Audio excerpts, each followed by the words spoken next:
Good morning class, welcome in accountancy video. Accountancy के अंदर हम लोग हमारी वॉल्यूम 3 का अभी लास्ट वीडियो में चैप्टर 4 कंप्लीट करके आए हैं एंड आई होप कि वो आपको समझ आ गया होगा। अब मैं आगे नेक्स्ट चैप्टर की बात करती हूँ, that is your cash flow statement. अब हम लोग जो करने वाले हैं वो हमारा नेक्स्ट चैप्टर करने वाले हैं क्लास वॉल्यूम 3 का। क्या है वो? Cash flow statement. ध्यान से सुनना, अभी उसकी थ्योरी बताती हूँ, फिर बताऊंगी कैसे कैसे प्रैक्टिकल इसके अंदर हम लोग धीरे धीरे एक एक करके इसके प्रैक्टिकल को सीखेंगे। So class, cash flow statement is a statement. ये एक तरीके की स्टेटमेंट होती है जो कि प्रिपेयर की जाती है अकॉर्डिंग्स विद AS3 यानी कि अकाउंटिंग स्टैंडर्ड 3 के अंडर इसको बनाया जाता है। That shows the flow of cash and cash equivalent, कि कितना कैश हमारी कंपनी में आया, कितना कैश गया। यानी कि वो ये कहना चाह रहा है कि ये इस तरीके का एक स्टेटमेंट है जिसके अंदर कैश आया और कैश गया, ये सारी चीजें हम लोग डालते हैं। अब कैश एंड कैश इक्विवेलेंट क्या होता है? जो कैश इक्विवेलेंट होता है, कैश तो आप सबको पता है कि नगद होता है, लेकिन जो कैश इक्विवेलेंट होता है ये आपका नगद के बराबर होता है क्लास। ये नहीं कहूंगी कि नगद, लेकिन नगद के बराबर ही माना जाता है कैश इक्विवेलेंट को। कैश के अंदर आपका cash in hand, cash at bank, short term investment that is your current investment और मार्केटेबल सिक्योरिटीज, ये सारी चीजें आपकी कैश एंड कैश इक्विवेलेंट के अंदर इंक्लूड होती हैं। आगे बढ़ती हूँ। Cash flow are classified into 3 activities. जो हमें ये कैश फ्लो स्टेटमेंट प्रिपेयर करनी है, इसे 3 एक्टिविटीज में बांटा गया है क्लास। कौन सी 3 एक्टिविटीज? ध्यान दीजिएगा। सबसे पहले ऑपरेटिंग एक्टिविटी, उसके बाद investing activity, third is your financing activity. अब जब मैं ऑपरेटिंग एक्टिविटी की बात करूं तो ऑपरेटिंग एक्टिविटी होता क्या है? ध्यान देना, these are principal revenue generating activities. ये वो एक्टिविटी होती है जिनसे हमारा प्रिंसिपल रेवेन्यू जनरेट होता है क्लास। इन्वेस्टिंग एक्टिविटी कौन सी आती है? Activities which relate to sale and purchase of fixed assets and non current investment. जिस एक्टिविटी के अंदर आपका फिक्स्ड एसेट्स और नॉन करंट इन्वेस्टमेंट की सेल और परचेज होती है। फाइनेंसिंग एक्टिविटी कौन सी होती है? Those activities which result in change in size and composition of capital and borrowing. जिस एक्टिविटीज से आपकी कैपिटल और बोरोइंग्स के साइज और कॉम्पोजिशन में चेंज आता है, वो सारी की सारी एक्टिविटीज किसमें जाती हैं? आपकी फाइनेंसिंग एक्टिविटी में। क्लास, जिस तरीके से हम लोग हमारी 2 स्टेटमेंट अभी सीख कर आए थे पीछे, हम लोगों ने सीखा था statement in profit and loss, statement सीखी थी हमने हमारी फाइनेंशियल पोजीशन की, that is your balance sheet. उसी तरीके से ये आपकी तीसरी स्टेटमेंट होती है कैश फ्लो स्टेटमेंट, जिसके अंदर टोटली कैश देखा जाता है इन एक्टिविटीज से रिलेटेड। आगे बढ़ती हूँ। Transactions having no effect on cash flow. कौन कौन सी ट्रांजेक्शंस है जिनका कैश फ्लो के ऊपर कोई इफेक्ट नहीं पड़ता क्लास? पहला, कैश डिपॉजिट इनटू बैंक। भाई आपके पास जेब में कैश था, जेब से आपने बैंक में डाल दिया तो क्या इफेक्ट पड़ा? कैश तो वहीं पे रहा ना आपका, कैश तो है ना, कंपनी से बाहर तो नहीं गया, कंपनी के अंदर तो नहीं आया, तो इसलिए इन ट्रांजेक्शंस का कोई इफेक्ट नहीं पड़ता। Cash withdrawn from bank, sale of marketable securities for cash. Marketable securities आपने कैश में बेच दी, परचेज कर ली है मार्केटेबल सिक्योरिटीज कैश में, ट्रांसफर कर दिए हैं अपने प्रॉफिट्स जनरल रिजर्व में। All type of credit transaction, बार बार यहाँ पे कैश वर्ड आ रहा है तो आप इसको क्रेडिट ट्रांजेक्शन कैसे बोल सकते हैं? क्रेडिट ट्रांजेक्शन कोई नहीं आती। Issue of bonus shares. अब ये बोनस शेयर्स क्या होता है? ध्यान दीजिएगा, जब भी कंपनी जो है शेयर होल्डर्स को शेयर देती है क्लास, किसके बदले में देती है? जब शेयर होल्डर पैसे देता है, 100 रुपए दे, 10 रुपए दे एक शेयर का, जब शेयर होल्डर पैसे देगा जब भी तो कंपनी से शेयर देगी, यही होता है। बट बोनस शेयर के अंदर क्या होता है कि कंपनी जब शेयर होल्डर को शेयर्स देती है, उसके बदले में जो लोग होते हैं, जो शेयर होल्डर होते हैं, वो कोई भी बैलेंस नहीं देते हैं, कोई पैसा नहीं देते हैं उन शेयर्स के बदले में। तो एक तरह से जो फ्री शेयर्स होते हैं ना आप लोगों के, वो कहलाते हैं बोनस शेयर्स। तो उनका कोई इफेक्ट नहीं पड़ता हमारी कैश फ्लो स्टेटमेंट पे। Writing of bad debts against provision for doubtful debt, यानी कि अगर आपके कोई writing of the bad debts, वो जो है उनके अगेंस्ट आपने प्रोविजन बना लिया अपने डाउटफुल डेट के अगेंस्ट, तो उसका कोई इफेक्ट नहीं पड़ेगा। सो क्लास, ये छोटी सी थ्योरी थी। अब हम लोग हमारी ऑपरेटिंग एक्टिविटी से हमारा चैप्टर स्टार्ट करते हैं। यस क्लास, अब हम लोग देख रहे हैं हमारा ऑपरेटिंग एक्टिविटी का फॉर्मेट। मैंने कहा था अभी ऑपरेटिंग एक्टिविटी से हम लोग स्टार्ट करते हैं, तो सबसे पहले ऑपरेटिंग एक्टिविटी में आता क्या क्या है, फिर हम लोग कुछ हमारे टीएस ग्रेवाल के क्वेश्चंस देखेंगे ऑपरेटिंग एक्टिविटी। सो क्लास ध्यान दीजिएगा, पर्टिकुलर्स और रुपीस ये दो चीजें आती है फॉर्मेट में। सबसे पहले net profit before tax and extraordinary items. सबसे पहले आता है नेट प्रॉफिट लेकिन before tax and extraordinary items, जो कि हम लोग हमारा वर्किंग नोट में देखेंगे कैसे आता है। ध्यान दीजिएगा, net profit for the year, जो आपका नेट प्रॉफिट होता है नॉर्मल फॉर द ईयर का, उसमें से हम लोग क्लोजिंग माइनस ओपनिंग, क्योंकि हमेशा 2 साल का गिवन होता है। फॉर एग्जाम्पल कि 2017 और 2016 ये दो गिवन है, तो मेरा ओपनिंग क्या हो गया 2016, क्लोजिंग क्या हो गया 2017। तो इस तरीके से गिवन होता है, क्लोजिंग माइनस ओपनिंग करके मेरी वैल्यू डाल दूंगी, इसमें प्लस करूंगी ट्रांसफर टू रिजर्व, अगेन इनका डिफरेंस, प्लस करूंगी प्रपोज डिविडेंड प्रीवियस ईयर का, प्रीवियस ईयर यानी कि आपका ओपनिंग, और आपका करंट ईयर कौन सा होता है क्लोजिंग वाला, प्लस करूंगी इंटरिम डिविडेंड और final dividend paid on equity in preference shares, जो मैंने इंटरिम डिविडेंड दिया है और फाइनल डिविडेंड पेड किया है मेरे इक्विटी और प्रेफरेंस शेयर्स को, वो दूंगी मैं। नेक्स्ट प्लस करूंगी प्रोविजन फॉर टैक्स अपना करंट ईयर वाला, provision for tax current year वाला लूंगी और प्रपोज डिविडेंड में मेरा प्रीवियस ईयर वाला दूंगी, और नेट ऑफ रिफंड दोनों में से कोई भी गिवन हो सकता है। प्लस कर दूंगी एक्स्ट्राऑर्डिनरी इनकम्स, अगर मुझे कोई एक्स्ट्राऑर्डिनरी इनकम हुई है, for example insurance claim receive करा है, गुड्स में आग लग गई थी, इंश्योरेंस में क्लेम कर दिया आपने, वो पैसा रिसीव करा है, वो क्या है आपका, वो क्या है एक्स्ट्राऑर्डिनरी इनकम है। वैसे ये बहुत कम आती है 12th क्लास में, ये इतनी नहीं आती है, तो प्लीज कंफ्यूज मत होना, बहुत रेयर होता है कि हाँ भी एक्स्ट्राऑर्डिनरी इनकम वो आपको दे दे। जब मैंने इन सबको प्लस करा तो मेरा net profit before tax and extraordinary items आ गया, जो कि मैं कहाँ डालूंगी, मेरा ऑपरेटिंग प्रॉफिट के सबसे पहले पॉइंट में। उसके बाद मैं उसमें ऐड करूंगी मेरी non operating and non cash expenses, जितने भी मेरे खर्चे हैं सारे ऐड कर दूंगी।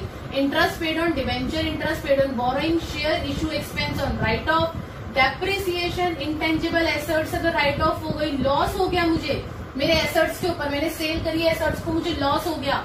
Premium on redemption of debenture, यानी कि आपको प्रीमियम पेड करा है आपने अपने रिडम्पशन ऑफ डिवेंचर पे या प्रेफरेंस शेयर्स पे, तो क्लास ये कुछ पॉइंट्स है जो non operating and non cash expenses में थे, जो कि आप ऐड करोगे, लेस कर दोगे अपने net profit before tax and extraordinary item में से अपने नॉन ऑपरेटिंग इनकम्स, जितनी भी नॉन ऑपरेटिंग इनकम है उनको क्या कर दोगे, लेस कर दोगे। और इनकम कौन कौन सी होती है नॉन ऑपरेटिंग, इंटरेस्ट रिसीव्ड और इन्वेस्टमेंट, ये मेरा कोई रोजमर्रा का ऑपरेटिंग का काम थोड़ी है, ऑपरेटिंग वो थोड़ी ऑपरेशंस थोड़ी ना चल रहा है मेरे यहाँ पे, एम आई राइट, यानी कि इन्वेस्टमेंट का जो काम है वो मेरा ऑपरेटिंग में उसमें थोड़ी ना आता है, एक्टिविटी में। याद करिए ऑपरेटिंग एक्टिविटी बताया था जो बिजनेस से रिलेटेड जो बिजनेस आप कर रहे हैं उससे रिलेटेड जो पैसा आ रहा है, और ये नॉन ऑपरेटिंग की बात हो रही है जो मेरे बिजनेस से रिलेटेड नहीं है। डिविडेंड रिसीव करा है, रेंट रिसीव करा है, गेन हो गया एकदम से आपको एसेट्स बेचने पे, तो ये सारी चीजें आपकी लेस हो जाएंगी। इनको ऐड करके मैंने बाहर डाल दिया, अपनी सारी लेस वाली को मैंने अपना ऐड करके बाहर लिख दिया क्लास। अब मेरा आया operating profit before working capital changes, यानी कि जब मैंने मेरे नेट प्रॉफिट में से non operating and non cash expenses को प्लस करा और नॉन ऑपरेटिंग इनकम को माइनस करा, तो मेरा आ गया net operating profit before working capital changes. पहला मेरा स्टेप पूरा हो गया। इसके बाद क्या करना है, जितने भी मेरी करंट लाइबिलिटीज है, ये क्या निकला है operating profit before working capital changes, और वर्किंग कैपिटल के अंदर क्या होता है, करंट एसेट से करंट लाइबिलिटी होती है, यही होता है ना, तो इन दोनों के अंदर चेंजेस डाल दीजिए। प्लस करेंगे अगर करंट लाइबिलिटी बढ़ रही है और करंट एसेट्स घट रही है, वहीं पे ये लेस कर देंगे अगर करंट लाइबिलिटी घट रही है और करंट एसेट्स मेरी बढ़ रही है, तो प्लस और माइनस करके मैंने इसे भी बाहर डाल दिया कॉलम में। आफ्टर दैट लेस कर दोगे जितना टैक्स आपने पेड करा है, यानी कि या तो वो नेट ऑफ रिफंड की फॉर्म में आएगा या समटाइम्स प्रोविजन फॉर टैक्स भी आ जाता है, जो कि आपको कौन से ईयर का लेना है, प्रीवियस ईयर का। यहाँ पे मैंने प्रोविजन फॉर टैक्स लिया था करंट ईयर का क्लास, लेकिन जब हम लोग हमारे ऑपरेटिंग एक्टिविटीज में से माइनस करते हैं तो हम लोग यहाँ पे कौन सा लेते हैं, प्रीवियस ईयर का लेस करते हैं। आगे बढ़ती हूँ, ऐड कर देंगे अगर कोई एक्स्ट्राऑर्डिनरी इनकम है, जैसे कि मैंने बताया इंश्योरेंस क्लेम रिसीव करा है, और लेस कर देंगे अगर एक्स्ट्राऑर्डिनरी कोई खर्चा आ गया, तो कोई एक्स्ट्रा खर्चा आ गया। For example voluntary retirement compensation paid कराया आपने, रिटायरमेंट के टाइम पे कंपेंसेशन पेड कर दिया एम्प्लॉयज को, अभी कोई रोज रोज थोड़ी ना हो रहा है, तो एकदम से जो एक्स्ट्राऑर्डिनरी एक्सपेंस आ जाता है उसे लेस और इनकम को ऐड कर देते हैं, बाहर लिख दिया मैंने। अब मेरी जो मेरा नेट प्रॉफिट निकला था वो उसके अंदर मैंने प्लस करे मेरे non operating and non cash expenses, minus करे नॉन ऑपरेटिंग इनकम्स। आंसर आया operating profit before working capital changes. इसमें मैंने मेरे ऐड कर दिए हैं increase in current liability and decrease in current assets, और लेस कर दिए हैं मैंने decrease in current liability and increase in current asset. After that मैंने लेस कर दिया मैंने जितना भी मेरा टैक्स पेड करा है, ऐड कर दिए मेरे जितने भी एक्स्ट्राऑर्डिनरी इनकम्स थी, और लेस कर दिए जितने भी एक्स्ट्राऑर्डिनरी एक्सपेंसेस थी। तब जाके मेरा फुल एंड फाइनल पहली एक्टिविटी का, that is your operating activity का आंसर निकल के आता है क्लास। क्या? कैश फ्लो, जिसको आप कैसे लिखते हैं? कैश फ्लो फ्रॉम लिखेंगे अगर पॉजिटिव आंसर आ रहा है, और अगर ये नेगेटिव आंसर आ रहा है इन केस, तो हम लोग यूज करेंगे यूज्ड वर्ड। अगर नेगेटिव आंसर आ रहा है तो cash flow used in operating activity, और अगर पॉजिटिव आ रहा है cash flow from in operating activity. From operating activity used in एक साथ आएगा, cash flow from operating activity. I hope कि आपको ये फॉर्मेट अच्छे से समझ आ गया होगा, आप लोगों ने अपनी कॉपी में नोट डाउन कर लिया होगा। अब हम इस एक्टिविटी के बेस पे हमारे टीएस ग्रेवाल के बैक क्वेश्चंस देखते हैं। यस क्लास, सबसे पहले मैंने आपका बैक क्वेश्चन उठाया, क्वेश्चन नंबर 7। देखिए क्या कह रहा है वो। Calculate net profit before tax and extraordinary items of Premier Sales Limited from its balance sheet as 31 March 2019। Okay, हमें उसने फिलहाल सिर्फ हमारा वर्किंग नोट निकालने के लिए बोला है, यानी कि उसने जो ऑपरेटिंग एक्टिविटी में याद करिए अभी जो मैंने फॉर्मेट लिखवाया था उसमें सबसे ऊपर लिखवाया था नेट प्रॉफिट बिफोर आपका before tax and extraordinary items लिखवाया था ना। अभी मैंने आप लोगों को अपने फॉर्मेट में पीछे जाके देखिए, अभी हमें सिर्फ यही निकालने के लिए बोला उसने क्वेश्चन में, यानी कि फर्स्ट स्टेप बोला है हम लोगों को। ओके, हमें दे रखी है balance sheet, equity and liability है, शेयर होल्डर्स फंड में शेयर कैपिटल है, रिजर्व एंड सरप्लस है। करंट लायबिलिटी में trade payable, other current liability, short term provisions में आपको क्या दे रखा है? Note number 1। इस क्वेश्चन में नोट नंबर देखना बहुत जरूरी है। नीचे आ जाओ, शॉर्ट टर्म प्रोविजन देखो, प्रोविजन फॉर टैक्स दे रखा है मुझे, और प्रोविजन फॉर टैक्स मुझे करंट ईयर और प्रीवियस ईयर का मिला है, तो कितनी अच्छी बात है।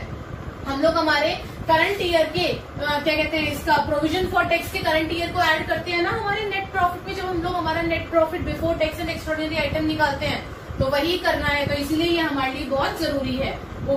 इधर से मुझे एसेट्स दे रखी है, नॉन करंट एसेट्स में फिक्स्ड है, नॉन करंट इन्वेस्टमेंट है, और करंट एसेट्स दे रखी है। बट क्लास आपको ये ध्यान रखना है कि इस पूरे क्वेश्चन में से मुझे मेरे वर्किंग नोट के अंदर कौन कौन सी चीजें ऐड करनी थी अपना वो याद रखिए और वो उठा के ऐड कर दीजिए। पूरे क्वेश्चन को पढ़ के कंफ्यूज होने की जरूरत नहीं है आप लोगों को। आगे बढ़ती हूँ, नोट भी दे रखा है, propose dividend for the year ended 31 March 2018 and 19, 50,000 18 का दे रखा है, 2019 का दे रखा है 75,000 रेस्पेक्टिवली। इंट्रीम डिविडेंड भी दे रखा है class, interim dividend paid during the year कितना है? 10,000। तो यानी कि देखो वर्किंग नोट में याद करो, जिसको याद नहीं आ रहा वो बैक करके देखो। इंट्रीम डिविडेंड भी प्लस होता है मेरा, प्रपोज डिविडेंड भी प्लस होता है, प्रोविजन फॉर टैक्स भी प्लस होता है। बाकी इसमें से मुझे कोई ऐसा आइटम नहीं दिखा जो कि मेरा वर्किंग नोट के अंदर मैं मेरा net profit for the year के अंदर ऐड करती हूँ। और net profit for the year आपका कहाँ दे रखा है? ये देखो साफ साफ बोल रखा है surplus that is balance in statement of P&L।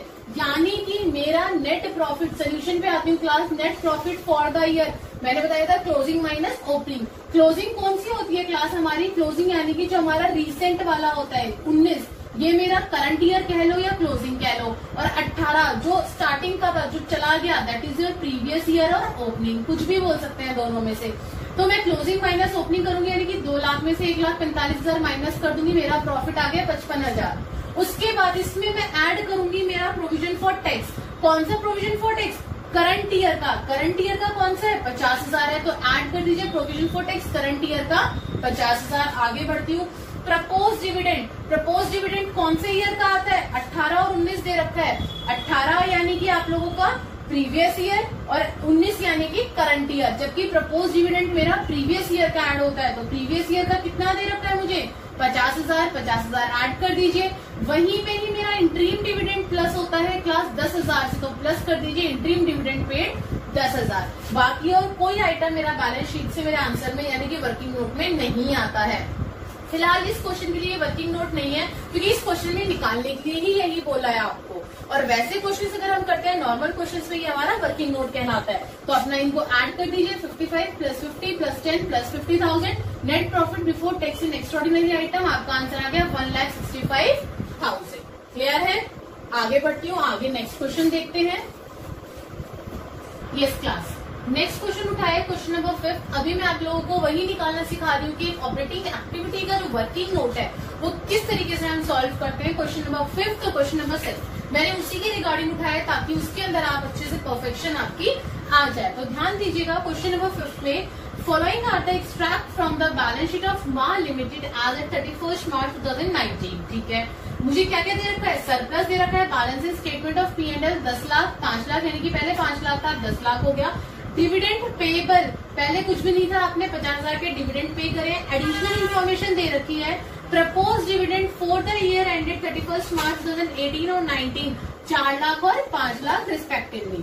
You have to prepare the note to show net profit before tax and extraordinary item. ठीक है भाई, क्या दिक्कत है, देखो सबसे पहले क्या आ जाता है, प्रॉफिट आ जाता है, क्लोजिंग माइनस ओपनिंग, 10 लाख में से 5 लाख गए, 5 लाख आ गया। अब मेरा डिविडेंड पेएबल इसमें नहीं आता, वहीं पे मेरा जो प्रपोज डिविडेंड है कौन से ईयर का आता है, प्रीवियस ईयर का। यहाँ पे प्रीवियस ईयर का कितना दे रखा है, 4 लाख, तो ऐड कर दीजिए प्रपोज डिविडेंड प्रीवियस ईयर का 4 लाख, दोनों को ऐड करिए 9 लाख आ गया आपका net profit before tax and extraordinary item. और ये शॉर्ट फॉर्म्स आप लोगों के लिए नहीं है क्लास, आप लोगों को बिल्कुल भी शॉर्ट फॉर्म का यूटिलाइजेशन नहीं करना है, बार बार रिपीट कर रही हूँ इस चीज को। आगे बढ़ती हूँ, क्वेश्चन नंबर 6 भी बिल्कुल ऐसे ही निकालना है आपको। Following is the extract from the following of the G Limited. क्या क्या दे रखा है, शेयर कैपिटल दे रखे हैं, प्रेफरेंस शेयर कैपिटल दे रखे हैं, surplus in balance in statement of P&L यानी कि मुझे नेट प्रॉफिट मिला है, अनपेड डिविडेंड, ये आपका अनपेड डिविडेंड है। एडिशनल इन्फॉर्मेशन में बोल रहा है propose dividend on equity share for the year 2017, 18 and 18, 19 and 1,60,000 and 2 lakh respectively. Okay. Interim dividend paid ₹40,000 on equity share was paid. Class ये चीज आप लोगों को बहुत अच्छे से पता है कि हम लोग इक्विटी शेयर होल्डर को इन डिविडेंड कब पेड करते हैं, जब हम लोग हमारे प्रेफरेंस शेयर होल्डर्स को पेड कर चुके होते हैं। इस चीज को याद रखना, पहले हमेशा प्रेफरेंस शेयर होल्डर्स को पेड किया जाता है, आफ्टर दैट सेकंड नंबर आपका इक्विटी शेयर होल्डर पे आता है। लेकिन यहाँ तो उसने पहले ही इक्विटी शेयर का दे रखा है हमें, इट मीन्स इसके अंदर कुछ ना कुछ गड़बड़ है, वो हम सोल्यूशन के टाइम पे सीखेंगे। और इंट्रीम का मतलब होता है मिड ऑफ द ईयर, यानी कि साल के बीच में आपने इक्विटी शेयर होल्डर्स को पेड किए 40,000 का डिविडेंड। तो क्लास इसको मैं अच्छे से समझाऊंगी, इसके ऊपर डबल स्टार मार्क कर लेना, ये बहुत इंपॉर्टेंट एंट्री है आपकी। सबसे पहले सोल्यूशन में मेरे पास क्या दे रखा है, सरप्लस दे रखा है 7,20,000 minus 4 lakh, profit for the year 7,20,000 minus 4 lakh 3,20,000। इसके बाद मुझे यहाँ पे अनपेड डिविडेंड नहीं आएगा, ये नहीं आएगा। प्रपोज डिविडेंड कौन से ईयर का आता है, प्रीवियस ईयर का, तो प्रपोज डिविडेंड ऐड कर दीजिए 1,60,000। अब क्लास देखो, उन्होंने इंट्रीम डिविडेंड दिया है 40,000 का, तो इंट्रीम डिविडेंड को हम प्लस करते हैं। पहले आप इंट्रीम डिविडेंड और इक्विटी शेयर्स को प्लस कर ही दीजिए, लेकिन जो आपकी एक एंट्री नेक्स्ट वाली बताने वाली हूँ ये आपको खुद से करनी है पेपर में। क्यों, अभी मैंने बताया कि प्रेफरेंस शेयर होल्डर्स को पहले दिया जाता है, इक्विटी शेयर होल्डर्स को बाद में पेड किया जाता है। तो यहाँ पे जब उन्होंने इक्विटी शेयर होल्डर्स को पेड किया है, इट मीन्स उन्होंने कहीं ना कहीं प्रेफरेंस शेयर होल्डर्स को भी पेड किया होगा। ये आपकी एक तरह से इंटरनल एडजस्टमेंट है क्लास, जो आपको खुद उस टाइम पे बना के यहाँ पे लिखनी है। और ये किस परसेंट पे दी जाती है, जो प्रेफरेंस शेयर होल्डर्स के आगे परसेंट होता है, 10% है। और कौन सी अमाउंट पे दी जाती है, ओपनिंग पे। अगर आप कभी भी इंटरेस्ट दे रहे हो तो कौन सी अमाउंट पे दोगे, ओपनिंग पे दोगे ना, क्लोजिंग अमाउंट पे थोड़ी ना दोगे। लकीली यहाँ पे आपकी क्लोजिंग और ओपनिंग 6 लाख और 6 लाख है, तो डोंट बी कंफ्यूज। हम लोग ये हमेशा ओपनिंग अमाउंट के ऊपर देते हैं, इस चीज को याद रखना। अगर यहाँ 5 लाख होता तो 5 लाख का 10% लेती, यहाँ 10 लाख होता तो 10 लाख का 10% लेती, लेकिन फिलहाल यहाँ पे 6 लाख है तो मैं 6 लाख का 10% लूंगी, दैट इज योर 60,000। बाकी इन सबको ऐड कर दीजिए, आपका net profit before tax and extraordinary items आ जाएगा, दैट इज योर 5,80,000। समझ में आया। आगे और क्वेश्चंस देखते हैं हम लोग अभी। यस क्लास, नेक्स्ट क्वेश्चन देखिए अपना टीएस ग्रेवाल का। जिसके पास बुक नहीं है वो सामने बोर्ड पे देखिए, क्योंकि बोर्ड के ऊपर मैं आप लोगों की सहूलियत के लिए क्वेश्चंस लिख देती हूँ। देखिए क्लास, बैलेंस शीट दे रखा है मुझे डबल ट्री लिमिटेड की एज एट 31 मार्च 2019 का। You have to calculate operating profit before working capital changes. इस बार हम लोग हमारे ऑपरेटिंग एक्टिविटी के नेक्स्ट स्टेप पे आ गए हैं। अभी तक हम लोग हमारा वर्किंग नोट निकालना सीख रहे थे, अब हम लोग हमारे नेक्स्ट स्टेप पे बढ़ते हैं, that is your operating profit before working capital changes. मुझे पूरी बैलेंस शीट दे रखी है, बैलेंस शीट में मुझे शेयर कैपिटल दे रखा है रिजर्व एंड सरप्लस में, लेकिन नोट नंबर दे रखा है class.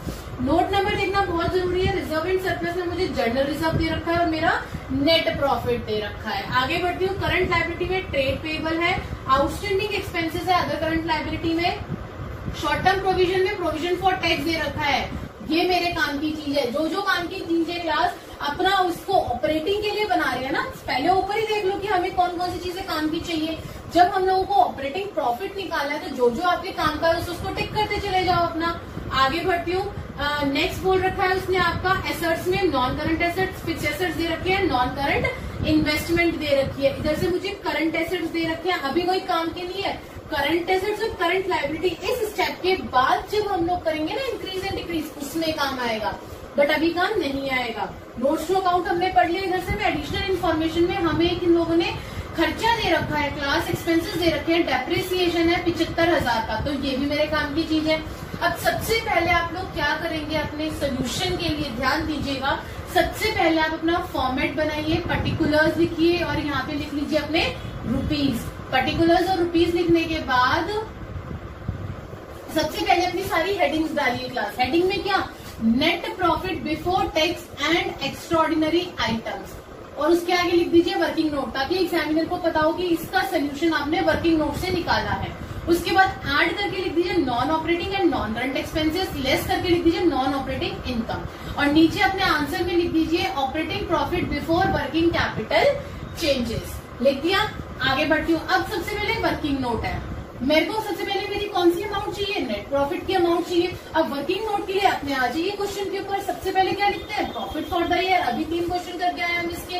Profit for the year कितना है, closing minus opening, 1,70,000 minus 1,70,000। Transfer to reserve, जो हमारा रिजर्व था उसका जो ट्रांसफर हुआ है, यानी कि उसका जो बैलेंस है, जो डिफरेंस है, डिफरेंस क्या, closing minus opening, 5 lakh minus 1 lakh, 1 lakh लिख दीजिए। उसके बाद मुझे यहाँ पे प्रोविजन दे रखा था, इस बार इंटरिम डिविडेंड नहीं है, इस बार कोई डिविडेंड नहीं है क्लास, सिर्फ मेरे को प्रोविजन फॉर टैक्स दे रखा था 1,90,000। अब मुझे ये बताओ कि जो आपका प्रोविजन फॉर टैक्स है वो कौन सी ईयर का आता है, करंट ईयर का आता है। करंट ईयर का कितना है, 1 लाख, तो 1 लाख को प्लस कर दीजिए, 70,000 प्लस 1 लाख प्लस 1 लाख कितना हो गया मेरा, 2,70,000, यानी कि net profit before tax and extraordinary item is 2,70,000। Put कर दीजिए अपना 2,70,000। अब मुझे यहाँ पे कोई खर्चा और कोई इनकम नॉन ऑपरेटिंग देखनी है, तो नॉन ऑपरेटिंग मुझे सिर्फ और सिर्फ यहाँ डेप्रिसिएशन दिख रहा है, तो डेप्रिसिएशन आपका एक्सपेंस है, इनकम नहीं है, तो डेप्रिसिएशन डाल दीजिए 75,000 और इन दोनों को टोटल कर दीजिए। टोटल करके अमाउंट कितनी आएगी क्लास, 000, 5, 7, 7, 14, 1, 2 और 1, 3, यानी कि 3,45,000। ये आ गया आपका operating profit before working capital changes. आप लोगों को फिर बोल रही हूँ, शॉर्ट फॉर्म्स नहीं लिखनी है, आप लोगों को फुल फॉर्म भी लिखनी है क्लास, ध्यान रखिएगा इस बात का। सो ये था हमारा क्वेश्चन नंबर 10। आई होप कि हम जो नेक्स्ट स्टेप पे पढ़े हैं वो आपको समझ आ गया होगा। एक क्वेश्चन और देखते हैं इसी स्टेप का। यस क्लास, नेक्स्ट क्वेश्चन उठाया है क्वेश्चन नंबर 9। देखिए ध्यान से, you have to calculate the operating profit before working capital changes. इस बार मुझे कुछ पर्टिकुलर्स दे रखे हैं, रुपीज दे रखे हैं उनकी। देखिए, net profit before tax and extraordinary item, अरे वाह, देखो कितनी अच्छी बात है। इस बार आपको वर्किंग नोट बनाने की जरूरत ही नहीं है, इस बार आपको net profit before tax and extraordinary item he given है। आगे डेप्रिसिएशन ऑन मशीनरी है, इंटरेस्ट ऑन बोरोइंग है, गुडविल अमोर्टाइज्ड हो गई, लॉस हो गया क्लास सेल ऑफ फर्नीचर पे, premium on redemption of preference shares, profit on sale of investment and interest and dividend received on investment, investment के ऊपर interest और डिविडेंड रिसीव करा है।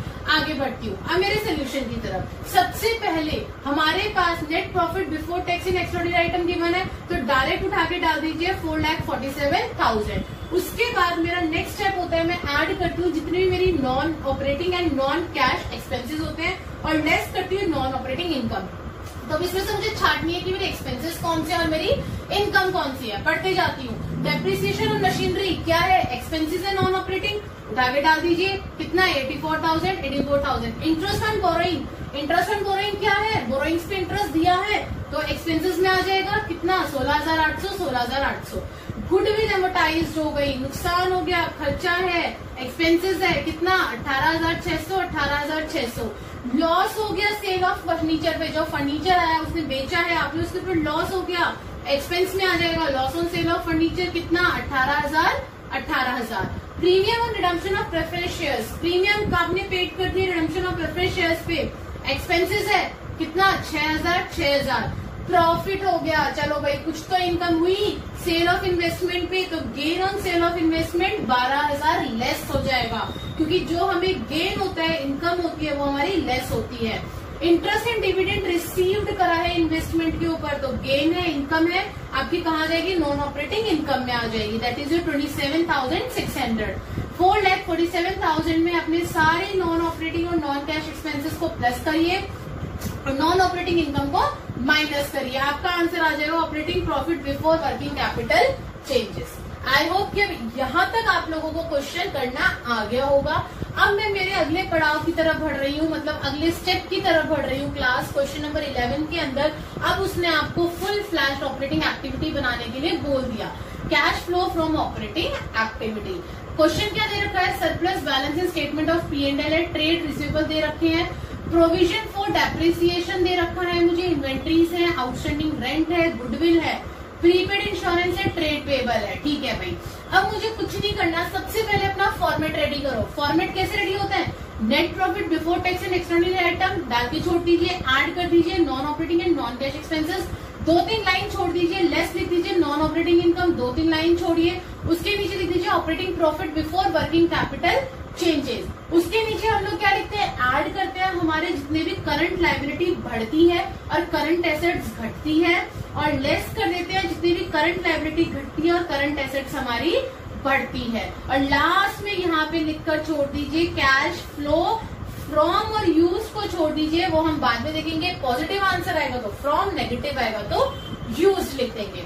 अब बढ़ती हूँ मैं मेरे क्वेश्चन की तरफ। अब देखो मुझे यहाँ कहीं रिजर्व नहीं दिख रहा, कोई प्रोविजन फॉर आपका टैक्स नहीं दिख रहा, कोई डिविडेंड नहीं दिख रहा, तो कुछ नहीं करना, वर्किंग नोट की बजाय आप लोग डायरेक्ट अपना लिख दीजिए कि यहाँ पे closing minus opening surplus, closing minus opening कितना, क्लोजिंग माइनस ओपनिंग 80 माइनस 60 20,000, और कुछ है ही नहीं तो वर्किंग नोट में क्या प्लस माइनस करेंगे, तो यहाँ पे डायरेक्ट डाल दीजिए। अब मेरे को ऐड करना है non operating and non cash expenses. अब इसमें से ढूंढिए आपके एक्सपेंसेस कौन कौन से। सबसे पहले मुझे दिख रहा है प्रोविजन फॉर डेप्रिसिएशन, जिस केस में आपको दोनों ईयर्स की अमाउंट होती है, आप लोग माइनस कर दीजिए, क्लोजिंग माइनस ओपनिंग 40 माइनस 30 आ जाएगा 10,000। आगे बढ़ती हूँ, इन्वेंट्रीज है, आउटस्टैंडिंग रेट है, गुडविल। गुडविल आपकी क्या हुई है, देखो पहले गुडविल थी 38,000, अब 30,000 हो गई, यानी कि एमोटाइज हो गई, कम हो गई, तो 38 से 30 हो गई क्लास, कितने का नुकसान हो गया 8,000 का, तो आप इसका क्या करेंगे, डिफरेंस लिखेंगे, गुडविल एमोटाइज 8,000। अब क्या इसके अंदर देखो गुडविल हो गई, प्रोविजन फॉर डेप्रिसिएशन हो गया, आपका सरप्लस हो गया। अब क्या आपको कहीं पे कोई इनकम दिख रही है, मुझे तो नहीं दिख रही, तो उसको छोड़ दीजिए। अब अपना निकाल दीजिए operating profit before working capital changes, क्या आ जाएगा 20,000 प्लस 10,000 प्लस 8,000 38,000 आ गया। अब उसके बाद मुझे ऐड करना है, अगर मेरी कोई करंट लायबिलिटी बढ़ी है या कोई करंट एसेट्स घटी है तो लेस कर दूंगी, कोई करंट लायबिलिटी घटी है और करंट एसेट्स बढ़ी है तो आ जाइए। ट्रेड रिसीवेबल, अब देखिए क्लास ट्रेड रिसीवेबल क्या हुआ है मेरा यहाँ पे 31,000 था 25,000 हो गया, 31 से 25,000 तो क्या हुआ, कम हो गया। इट मीन्स मेरी करंट एसेट्स क्या हो गई, घट गई। 31 में से 25,000 माइनस करिए, कितना आ जाएगा 6,000 आ जाएगा। आ गया ट्रेड रिसीवेबल। इन्वेंट्रीज क्या है, करंट एसेट्स 60 से 80 बढ़ी है, इन करंट एसेट्स बढ़ती है तो कहाँ जाती है, लेस में जाती है, तो लेस में डाल दीजिए। कितनी बढ़ी है, देखो कितनी 60 से 80 20,000, तो 20,000 को लेस कर दीजिए। आउटस्टैंडिंग रेंट, आउटस्टैंडिंग रेंट 21 से 12,000, आपका जो आउटस्टैंडिंग रेंट था वो क्या हो गया, कम हो गया। और आउटस्टैंडिंग रेंट क्या है आपका, करंट लायबिलिटी है। जब मेरी करंट लायबिलिटी घटती है तो किस में आती है, लेस में। आउटस्टैंडिंग रेंट लेस करके दिखा दीजिए 9,000, ये रहा 21 में से 12 गए 9,000 बचे। प्रीपेड इंश्योरेंस, प्रीपेड इंश्योरेंस क्या हो रहा है क्लास 2,000 से 1,000, यानी कि मेरे घट रही है। प्रीपेड इंश्योरेंस मेरी करंट एसेट्स है, करंट एसेट्स घटती है तो कहाँ जाती है आप लोगों की, ऐड में जाती है। 2,000 से 1,000 तो 1,000 डिफरेंस आ जाएगा, ऐड कर दीजिए prepaid insurance. Last trade payable, trade payable 19,000 से 13,000 हो गई क्लास, कम हो गई, करंट लायबिलिटी कम होती है तो कहाँ जाती है, ऐड में जाती है। 19,000 से 13,000 डिफरेंस कितना आ गया, 6,000, तो उसको माइनस कर दीजिए। अब 38,000 में 7,000 तो प्लस कर दीजिए, 20,000, 9,000 और 6,000 टोटल माइनस कर दीजिए, आपका आंसर आ जाएगा 10,000। मेरा पॉजिटिव में आ रहा है तो यहाँ लिख दूंगी मैं फ्लो फ्रॉम ऑपरेटिंग एक्टिविटी, यानी कि फ्लो हो रहा है आपकी कंपनी के लिए अच्छा है। अगर नेगेटिव आता तो वो आपकी कंपनी के लिए अच्छा नहीं होता। अब हम लोग हमारे ऑपरेटिंग एक्टिविटी के ही आगे और क्वेश्चंस देखते हैं ताकि आपको अपनी फुल फ्लैश ऑपरेटिंग एक्टिविटी बनानी आ जाए। Yes class, now question number 16। ये आपका ऑपरेटिंग एक्टिविटी का फुल फ्लैश क्वेश्चन करा रही हूँ क्लास, तो ध्यान दीजिएगा, बहुत इंपॉर्टेंट है। कई बार सिर्फ ऑपरेटिंग एक्टिविटी वो पूछ लेता है आपसे 6 मार्क्स के अंदर, सो प्लीज देखिए। Information related to ABC Limited की दे रखी है, स्टेटमेंट ऑफ P&L दे रखा है, उनकी इसमें मुझे स्टेटमेंट दे रखी है, बैलेंस शीट नहीं है क्लास। रेवेन्यू फ्रॉम ऑपरेशन दे रखे हैं 30 लाख के। अदर इनकम में नोट नंबर दे रखा है क्लास, आ जाइए नोट टू अकाउंट पे। अदर इनकम में डिविडेंड रिसीव करा है 5,000 के। Profit on sale of plant हुआ है आपका 40,000 का। टोटल रेवेन्यू है क्लास आप लोगों की, दोनों को ऐड कर दीजिए, 30,45,000 की। एक्सपेंसेस में purchase of stock in trade है, चेंज इन इन्वेंट्री है। चेंज इन इन्वेंट्री में ओपनिंग एंड क्लोजिंग दोनों दे रखी है नोट नंबर 2 में। Change in inventory stock of trade opening दे रखी है 2,84,000 और क्लोजिंग इन्वेंट्री दे रखी है मुझे 3 लाख। तो जब मैंने माइनस करा तो मेरा आंसर आ गया 16,000। तीसरा एक्सपेंस दे रखा है depreciation amortisation expenses 1,85,000। Other expenses के लिए फिर मुझे नोट नंबर दे रखा है क्लास, क्या अदर एक्सपेंसेस में आ जाइए, office expenses, selling expenses, losses on sale of assets दे रखे हैं। कोई बात नहीं, आगे बढ़ती हूँ। प्रॉफिट बिफोर टैक्स है आप लोगों का 2,44,000। टैक्स को अगर मैं माइनस कर दूं 64,000 तो मेरा प्रॉफिट आफ्टर टैक्स आ गया क्लास 1,80,000। नोट नंबर हो गए। अदर इन्फॉर्मेशन में मुझे कुछ चीजें दे रखी है मेरे, trade payable, trade receivable, office expense outstanding थे और सेलिंग एक्सपेंसेस आउटस्टैंडिंग।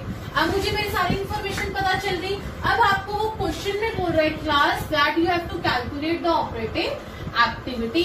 थोड़ी सी जगह कम होने की वजह से मैंने वर्किंग नोट मेरा साइड में डाला है क्लास। आप लोगों को अपने प्रॉपर फॉर्मेट से डालना है वर्किंग नोट भी, पर्टिकुलर्स और रुपीज ऊपर वर्किंग नोट डालना है। चलो सबसे पहले क्या होता है हम लोगों का, फॉर्मेट बनाते हैं हम लोग। आ जाइए, पर्टिकुलर्स और रुपीज लिख दिया, पर्टिकुलर्स और रुपीज। उसके अंदर net profit before tax and extraordinary item, bracket में वर्किंग नोट, ऐड कर दीजिए non current and non cash expenses, less कर दीजिए नॉन ऑपरेटिंग इनकम और नीचे डाल दीजिए operating profit before working capital changes. उसमें ऐड करते हैं increase in current liability, decrease in current assets और लेस करते हैं decrease in current liability and increase in current assets और लेस कर देते हैं हमारा जितना भी टैक्स हम लोगों ने पेड करा होता है। उसके बाद हम लोग देखते हैं अगर पॉजिटिव आ रहा है तो cash flow from operating activity और नेगेटिव आता है तो cash flow used in operating activity. Clear है? अब बढ़ती हूँ क्वेश्चन की तरफ। सबसे पहले मेरा वर्किंग नोट क्लास, इस बार मुझे प्रॉफिट, देखो कमाल की बात क्या है, आपको बिफोर टैक्स दे रखा है उसने, नेट प्रॉफिट बिफोर टैक्स दे रखा है और कोई एक्स्ट्राऑर्डिनरी इनकम भी नहीं थी। तो या तो आप डायरेक्ट इसको उठा के अपना यहाँ पे पुट कर दीजिए और नहीं तो वर्किंग नोट में शो करिए कि नेट प्रॉफिट बिफोर टैक्स तो दे रखा है मुझे कितना, 1,80,000 दे रखा है क्लास। ये 1 मिनट, हाँ ये रहा। प्रॉफिट आफ्टर टैक्स कितना दे रखा है, 1,80,000 दे रखा है आप लोगों का। ये नेट प्रॉफिट कितना दे रखा है, 1,80,000 दे रखा है। अब उसमें अगर मैं टैक्स दे रखा है तो टैक्स क्या करते हैं हम लोग, प्लस करते हैं। हमारे प्रोविजन फॉर टैक्स कितने हैं, 64,000, तो प्लस कर दीजिए प्रोविजन फॉर टैक्स 64,000। अब प्लस करने के बाद भी देखो मेरा आंसर वही आ रहा है 2,44,000। कितना आएगा, 2,44,000। या तो स्टेटमेंट ऑफ P&L से आप डायरेक्ट लिख दीजिए अगर आपको कोई एक्स्ट्राऑर्डिनरी इनकम नहीं दे रखी है, अगर कोई प्रपोज डिविडेंड नहीं है, अगर कोई इंटरिम डिविडेंड एडिशनल इन्फॉर्मेशन में नहीं है तो, और अगर गिवन है तो फिर वो आपको यहाँ पे शो करना पड़ेगा वर्किंग नोट में। आगे बढ़ती हूँ, non operating and non cash expenses की अगर मैं बात करूँ, मैं यहाँ पे मेरे एक्सपेंसेस की तरफ बढ़ती हूँ क्लास। देखो सबसे पहले मुझे यहाँ पे loss on sale of assets हुई थी, लॉस हुई थी। अब लॉस हो गई, आप लोगों को क्या हो गया, नुकसान, खर्चा हो गया। क्या हो जाएगा, ऐड हो जाएगा मेरा loss on sale of assets. उसके बाद यहाँ पे आ जाओ, देखो इधर की साइड क्या था मेरा, डेप्रिसिएशन था, ऑफिस एक्सपेंसेस और सेलिंग एक्सपेंसेस। ये नॉन ऑपरेटिंग नहीं है क्लास, इसी वजह से मैंने ये दोनों नहीं डाले। आप लोग सोचोगे मैम ने लॉस तो डाल दिया बट ये नहीं डाले, हमें नॉन ऑपरेटिंग डालना है, सिर्फ ऑपरेटिंग नहीं डालना। और ऑफिस और सेलिंग क्या है आपके, ऑपरेटिंग है। इधर आ जाइए, नॉन ऑपरेटिंग एक्सपेंसेस के अंदर डेप्रिसिएशन आ जाएगा आप लोगों का, कितना दे रखा है 1,85,000, डेप्रिसिएशन डाल दिया मैंने। बाकी मुझे और कोई खर्चा नॉन ऑपरेटिंग नहीं दिख रहा है। अब मैं बात करती हूँ नॉन ऑपरेटिंग इनकम की। तो नॉन ऑपरेटिंग इनकम के अंदर देखिए क्लास, मुझे यहाँ पे अदर इनकम में दे रखा है डिविडेंड रिसीव। ये क्या है, नॉन ऑपरेटिंग इनकम है। 5,000 से डाल दीजिए आप लोगों को डिविडेंड रिसीव, 5,000 से माइनस। और प्रॉफिट हुआ है मुझे प्लांट बेच के। प्लांट में रोज तो नहीं बेच रही ना, मेरी ऑपरेटिंग एक्टिविटी थोड़ी है, तो प्लांट बेच के मुझे गेन हो गया 40,000 का, तो ये भी माइनस कर दीजिए, कर दिया। अब मैंने 2,44,000 में 36,000 प्लस किया, 1,85,000 प्लस किया, 5,000 माइनस किया, 40,000 माइनस करा, तो मेरा operating profit before working capital changes आ गया 4,20,000। अब मुझे मेरे करंट एसेट्स और करंट लायबिलिटीज देखनी है, तो आ जाइए क्लास, वो मुझे कहाँ मिलेंगे, मेरे अदर इन्फॉर्मेशन में मिलेंगे। सबसे पहले मुझे ट्रेड पेबल दे रखा है। ट्रेड पेबल देखो क्या हो रहा है आप लोगों का, 2,50,000 से 2,78,000 हुआ है, यानी कि आपका क्या हुआ है, बढ़ा है। और करंट लायबिलिटी बढ़ती है तो कहाँ जाती है, एड में जाती है। डाल दीजिए ट्रेड पेबल, 2,78,000 में से 2,50,000 गए, कितने बचे, 28,000 बचे। आगे बढ़ती हूँ, ट्रेड रिसीवेबल। रिसीवेबल क्या हो रहा है, 4,15 से 4,52, यानी कि आपका बढ़ा है। और करंट एसेट्स बढ़ती है तो कहाँ जाती है मेरी, एंड लेस में जाती है, तो ट्रेड रिसीवेबल डाल दीजिए, कितना 37,000। इनका डिफरेंस एक्सपेंस आउटस्टैंडिंग क्या है, पहले आपका 5,000 था, अब निल है, तो आपकी करंट लायबिलिटी क्या हो गई, घट गई। ऑफिस एक्सपेंस आउटस्टैंडिंग घट गए 5,000 से, तो इसमें डाल दीजिए अपने 5,000। उसी तरीके से selling expenses outstanding. Selling expenses outstanding क्या है आपके, छोटे मोटे वो है आप लोगों के खर्चे। सेलिंग एक्सपेंसेस क्या हुआ है, 22,000 से 25,000, यानी कि इस बार आपका बढ़ गया, तो करंट लायबिलिटी बढ़ जाती है तो क्या होती है, ऐड होती है। तो सेलिंग आउटस्टैंडिंग एक्सपेंसेस क्या हो जाएंगे आपके, 22 और 25 में क्या डिफरेंस आ गया, 3,000 में, तो 3,000 में क्या कर दूंगी, ऐड कर दूंगी। अब अपने वापस P&L पे आइए। आपके पास यहाँ पे इन्वेंट्रीज थी क्लास। इन्वेंट्रीज की अगर मैं बात करूं तो इन्वेंट्रीज क्या होती है आप लोगों की, क्या होती है, करंट एसेट्स होती है। तो इन्वेंट्रीज यहाँ पे मेरी क्या हो रही है, इन्वेंट्री का चेंज 16,000 है, जो कि नेगेटिव है। अब मैं मेरे नोट्स टू अकाउंट पे आती हूँ। ओपनिंग में मेरे पास थी 2,84,000 और क्लोजिंग में थी 3 लाख, तो क्या हुई, बढ़ी मेरी। तो करंट एसेट्स जब मेरी बढ़ती है तो कहाँ जाती है, लेस में जाती है। तो इन्वेंट्रीज को लेस में डाल दीजिए, 16,000 से माइनस कर दीजिए। अब जो ऐड की अमाउंट है उनको ऐड करिए, जो लेस की अमाउंट है उनको टोटल में से लेस करिए। मेरा कितना आ गया अमाउंट, अब इन सबको आपने प्लस और माइनस कर दिया। अब मेरी एक चीज ध्यान से सुनिएगा क्लास, आप लोग क्या करेंगे, आंसर निकाल देंगे, लेकिन यहाँ पे आपको प्रोविजन फॉर टैक्स दे रखा था क्लास। ये आपको अपने आप एज्यूम करना है कि अगर मुझे अलग से टैक्स के ईयर्स नहीं दे रखे कि करंट ईयर प्रीवियस ईयर का, या नेट ऑफ रिफंड मुझे नहीं दे रखा, तो उस केस के अंदर जो मुझे स्टेटमेंट ऑफ P&L के अंदर टैक्स होता है वही टैक्स मैं यहाँ से डिडक्ट कर दूंगी। ये हम लोग एज्यूम करते हैं क्लास, क्या कि जो स्टेटमेंट ऑफ P&L के अंदर है वही टैक्स मेरा माइनस हो जाएगा। तो माइनस कर दीजिए, टैक्स पेड कितना 64,000, इसको भी लेस कर दीजिए। अब मेरा आंसर आया पॉजिटिव में 3,29,000, तो क्या हो गया, cash flow from operating activity. अब आ गया आपका फ्रॉम ऑपरेटिंग। अगर ये नेगेटिव आता तो मैं यहाँ पे यूज लिख देती। आई होप कि आपको क्वेश्चन समझ आ गया होगा। अब हम लोग हमारा अगला क्वेश्चन ऑपरेटिंग एक्टिविटी का ही उठाते हैं। यस क्लास, नेक्स्ट क्वेश्चन है क्वेश्चन नंबर 20 हमारा। क्वेश्चन नंबर 20 के अंदर भी आपको cash flow from operating activity निकालनी है, कोई प्रॉब्लम नहीं है। अभी हम लोग बहुत अच्छे से ऑपरेटिंग एक्टिविटी का पूरा फॉर्मेट देख कर आए हैं। अगेन आपका पहला स्टेप होना चाहिए हमेशा क्लास क्वेश्चन पढ़ो, और दूसरा स्टेप आप अपने सोल्यूशन में अपना फॉर्मेट को लिख दो। 2 स्टेप आपके कभी मत भूलना आप। तो पहले स्टेप के ऊपर मैं पढ़ती हूँ, मुझे स्टेटमेंट ऑफ P&L दे रखा है for the year ended 31 March 2019 का दे रखा है क्लास, ये 19 है। चलो अब पर्टिकुलर्स है, नोट नंबर है, रुपीज है। सबसे पहले मुझे सेल्स दे रखी है 5,98,000 की।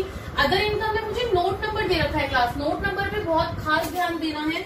अदर इनकम के अंदर यहाँ पे मेरा रेंट था 15,000, गेन और प्रॉफिट हुआ था मुझे क्लास सेल ऑफ मशीनरी पे 2,500 का। इंटरेस्ट ऑन डिबेंचर्स 2,000 की मुझे इनकम हुई है इंटरेस्ट ऑन डिबेंचर्स से। अब टोटल रेवेन्यू है मेरा 6,17,500। उसके बाद एक्सपेंसेस में कॉस्ट ऑफ मटेरियल कंज्यूम्ड है। चेंज इन इन्वेंट्री में नोट नंबर 2 है। नोट नंबर 2 की साइड पढ़ो तो हम मेरे को यहाँ पे फिनिश गुड्स की और वर्क इन प्रोग्रेस की चेंज इन इन्वेंट्री दोनों की दे रखी है, closing and opening. Employ benefit expense है 1,05,000 का। डेप्रिसिएशन एंड एमोटाइजेशन है। अदर एक्सपेंसेस है जो कि पॉइंट नंबर 3 है। आ जाती हूँ अदर एक्सपेंसेस पे। ऑफिस एक्सपेंस दे रखे हैं, सेलिंग दे रखे हैं, loss on sale of furniture दे रखा है। आगे बढ़ती हूँ क्लास। प्रॉफिट बिफोर टैक्स दे रखा है आपको 62,500। टैक्स लेस कर दिया तो प्रॉफिट आफ्टर टैक्स दे रखा है आप लोगों को क्या 43,750। अब बिल्कुल ऐसा ही क्वेश्चन अभी बैक जाके देखिए वीडियो के अंदर, हम लोगों ने अभी जस्ट रिसेंटली हम लोग कर आए हैं एज इट इज क्वेश्चन, तो इस क्वेश्चन में दिक्कत नहीं आनी चाहिए। नोट्स टू अकाउंट हम लोग देख चुके हैं हमारे तीनों। अब मैं यहाँ पे आपको कुछ ना एडिशनल इन्फॉर्मेशन दे रखी है क्लास, करंट एसेट्स और करंट लायबिलिटी की, यानी कि 31 मार्च 2019 यानी कि क्लोजिंग में तो हमारी ये अमाउंट है और ओपनिंग में हमारी ये अमाउंट्स हैं। ट्रेड रिसीवेबल 20,000 से 25 हो गया। ट्रेड पेबल 35 से 32,500 हो गया। आउटस्टैंडिंग एक्सपेंसेस 5,000 से 8,000। प्रीपेड एक्सपेंसेस 3500 से 5,000 हो गए। क्वेश्चन पढ़ लिया। दूसरा स्टेप सिर्फ फॉर्मेट बनाना है अभी, सिर्फ और सिर्फ फॉर्मेट।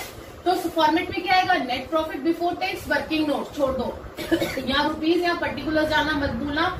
मेरे पास जगह कम है इस वजह से मैं कुछ फॉर्मेट की एक दो चीज छोड़ देती हूँ, लेकिन आप लोगों को फॉर्मेटिंग की कोई चीज नहीं छोड़नी है। आगे बढ़ती हूँ। ऐड कर देंगे non operating expenses and non cash expenses, less करेंगे नॉन ऑपरेटिंग इनकम, ऐड करेंगे। उसके बाद आपका आ जाएगा operating profit before working capital changes, उसमें ऐड करेंगे increase in current liability and decrease in current assets, और लेस कर देंगे decrease in current liability and increase in current assets. उसके बाद हम लोग हमारा टैक्स पेड लेस कर देंगे। उसके लास्ट में हमारा आंसर निकल के आएगा कैश फ्लो। फ्रोम है या यूज है ये हम लोग हमारे आंसर पे डिपेंड करता है। आंसर पॉजिटिव है तो फ्लो और नेगेटिव है तो यूज कर देंगे ऑपरेटिंग एक्टिविटी। नीचे वर्किंग नोट का आप अपना छोटा सा फॉर्मेट बना के छोड़ दीजिए। अब मैं मेरे वापस स्टेटमेंट ऑफ P&L पे आती हूँ। मैं अपना क्वेश्चन स्टार्ट कर लूँ। सबसे पहले सेल्स, क्या मेरी सेल्स कहीं पे आती है ऑपरेटिंग में? नहीं आती, तो छोड़ दो इसे। अदर इनकम, अदर इनकम के अंदर मुझे उसने दे रखा था रेंट। रेंट क्या है क्लास आप लोगों का? नॉन ऑपरेटिंग इनकम है आप लोगों की रेंट। कोई रेंट आपके बिजनेस से थोड़ी ना आ रहा है आपको, तो रेंट किस में डाल दूंगी? नॉन ऑपरेटिंग इनकम में डाल दूंगी 15,000। दूसरा gain, profit on sale of machinery gain हुई है, कभी कभी होती है, रेगुलर नहीं है आपकी, 2500 तो डाल दीजिए नॉन ऑपरेटिंग इनकम में। Gain on sale of machinery 2500। Interest on debenture held as investment, इसमें भी आपको क्या हुआ है? इनकम हुई है 2,000 से हुई है, तो डाल दीजिए, ये भी आपकी नॉन ऑपरेटिंग इनकम है। इंटरेस्ट ऑन डिवेंचर 2,000 कर दिया। आगे बढ़ते मेरे स्टेटमेंट ऑफ P&L पे टोटल रेवेन्यू कहीं नहीं आएगा। एक्सपेंसेस में कॉस्ट ऑफ मटेरियल कंज्यूम कहीं नहीं आते। चेंज इन इन्वेंट्रीज, इन्वेंट्रीज क्या है आपकी? करंट एसेट्स है। तो मैं मेरे नोट नंबर पे पहुंचती हूँ क्लास। नोट नंबर में मुझे ओपनिंग की दे रखी है, क्लोजिंग की दे रखी है। अब अगर आपकी करंट एसेट्स जो है वो 37,500 से 25,000 यानी कि घट गई। करंट एसेट्स घटती है तो क्या होती है? ऐड होती है। मतलब मेरा फिक्स्ड जो फिनिश्ड गुड्स है मेरी कितनी 12,500 से कम हो गई, तो लेस में दिखा दूंगी यहाँ पे ऐड करके, डिक्रीज में दिखा दूंगी ऐड करके फिनिश्ड गुड्स 12,500। वहीं पे वर्क इन प्रोग्रेस क्या हो रही है मेरी? ओपनिंग में मेरी 22,500 थी और क्लोजिंग में मेरी 20,000 यानी कि घट गई। ये भी मेरी घट गई, तो ये भी कहाँ आ जाएगी मेरी? ऐड में आ जाएगी। कितने से घट गई है मेरी? 2500 से घट गई सॉरी, तो कितना हो गया? 2500 ऐड में दिखा दूंगी क्योंकि करंट एसेट्स मेरी घटी है, डिक्रीज हुई है। वापस आ जाइए अपने profit and statement of profit and loss पे। उसके बाद एम्प्लॉय बेनिफिट एक्सपेंस कहीं नहीं आता आप लोगों का। डेप्रिसिएशन एंड एमोटाइजेशन एक्सपेंस बिल्कुल आएगा। ये मेरा नॉन ऑपरेटिंग खर्चा है क्लास, नॉन ऑपरेटिंग एक्सपेंस है। क्या? डेप्रिसिएशन कितने से? 15,000 से, तो मैं डाल दूंगी डेप्रिसिएशन 15,000 डाल दिया। आगे बढ़ती हूँ। अदर एक्सपेंसेस में नोट नंबर था, नोट नंबर में आ जाइए। ऑफिस एक्सपेंसेस, सेलिंग एक्सपेंसेस नहीं आएंगे, क्यों? क्योंकि मेरे ऑपरेटिंग है, तो ऑपरेटिंग यहाँ पे कहीं नहीं आता। नॉन ऑपरेटिंग लेते हैं इनकम, और नॉन ऑपरेटिंग हम लोग हमारे खर्चे लेते हैं। अब loss on sale of furniture, furniture बेचने से मुझे लॉस हो गया, ये तो नॉन ऑपरेटिंग हो गया मेरा खर्चा। कितना? 1500 का, तो ऐड में डाल दीजिए नॉन ऑपरेटिंग एक्सपेंस में। Loss on sale of furniture 1500 डाल दिया। वापिस आइए अपने स्टेटमेंट ऑफ P&L पे। मेरा अदर एक्सपेंसेस भी हो गया। प्रॉफिट बिफोर टैक्स क्लास, इसमें आपको एक बेनिफिट होता है। अगर पूरा क्वेश्चन हम लोग पहले पढ़ते हैं, अगर मुझे कहीं प्रपोज डिविडेंड या फिर मुझे कहीं इंट्रीम डिविडेंड इस टाइप का कुछ भी नहीं मिला, कोई रिजर्व एडिशनल में नहीं मिला, कुछ भी नहीं मिलता है, तो मैं क्या करूंगी? डायरेक्ट मेरा प्रॉफिट बिफोर टैक्स जो मुझे 62,500 दे रखा है, या तो आप डायरेक्ट इसको अपना नेट प्रॉफिट बिफोर टैक्स में डाल दीजिए, लेकिन ये भी आपके पास दूसरा तरीका है कि वर्किंग नोट में आप अपना 62,500 को यहाँ पे आप लोग क्या करेंगे, अपना पहले प्रॉफिट आफ्टर टैक्स दिखाएंगे 43,750, उसमें टैक्स को ऐड कर देंगे 18,750, प्रोविजन फॉर टैक्स को मैंने ऐड कर दिया 18,750, तो भी मेरा profit before tax, net profit before tax in extraordinary item उतना ही आ रहा है 62,500। दोनों तरीके हैं, बट मैं कहूंगी कि आप ये वाला तरीका अपनाइए, क्योंकि कई बार जो आपका एग्जामिनर है वो वर्किंग नोट के भी एक नंबर दे देता है क्लास, वो मेंशन करेगा एग्जाम में क्वेश्चन में that mention clearly working note, तो उस केस में आपको वर्किंग नोट दिखाना पड़ेगा क्लास। तो इसीलिए मैं यही सजेस्ट करूंगी कि आप लोग वर्किंग नोट को मेंटेन रखें, वर्किंग नोट को मत हटाइए। तो मेरा कितना आ गया वर्किंग नोट से नेट प्रॉफिट 62,500, तो यहाँ पे मैंने डाल दिया 62,500, मेरा नेट प्रॉफिट भी हो गया। आगे बढ़ती हूँ, स्टेटमेंट ऑफ P&L खत्म हो गया, इधर से मेरी नोट्स टू अकाउंट के अंदर से मैंने सारी चीजें डाल दी। अब मेरी सिर्फ क्या बची है, करंट एसेट्स और करंट लायबिलिटी, तो उनकी बात करती हूँ। सबसे पहले ट्रेड रिसीवेबल, आपके पास पैसा आना था, करंट एसेट्स 20 से 25,000 बढ़ गई, करंट एसेट्स बढ़ती है तो क्या करते हैं हम लोग, लेस में डालते हैं, कितना 5,000 से, तो ट्रेड रिसीवेबल कितना हो जाएगा, 60 से 32,500 हो रही है ना, तो घट गई ना। और करंट लायबिलिटी जब मेरी घटती है तो कहाँ आती है, इधर आ जाओ, करंट लायबिलिटी जब डिक्रीज होती है तो लेस में आती है, तो ट्रेड पेबल कितना हो गया 2,500, क्योंकि 2,500 से मेरी कम हो गई। आउटस्टैंडिंग एक्सपेंसेस देखो क्या हो रहे हैं मेरे, 5,000 से 8,000 बढ़ रहे हैं मेरे आउटस्टैंडिंग एक्सपेंसेस। अब मेरे खर्चे थे, करंट लायबिलिटी जब मेरी बढ़ती है तो कहाँ आती है, एड में आती है, तो कितने से आएगी 3,000 से, तो आउटस्टैंडिंग एक्सपेंसेस कहाँ आ गए, 3,000 एड में आ गए। सॉरी क्लास, प्रीपेड एक्सपेंस क्या मेरा 3,500 से 5,000 हो रहा है, प्रीपेड एक्सपेंस मेरा बढ़ रहा है। प्रीपेड एक्सपेंस क्या होता है, करंट एसेट्स होता है, करंट एसेट्स बढ़ती है तो कहाँ आती है, लेस में आती है, कितने से बढ़ रही है आप लोगों की 1,500 से, तो डाल दीजिए प्रीपेड एक्सपेंस 1,500।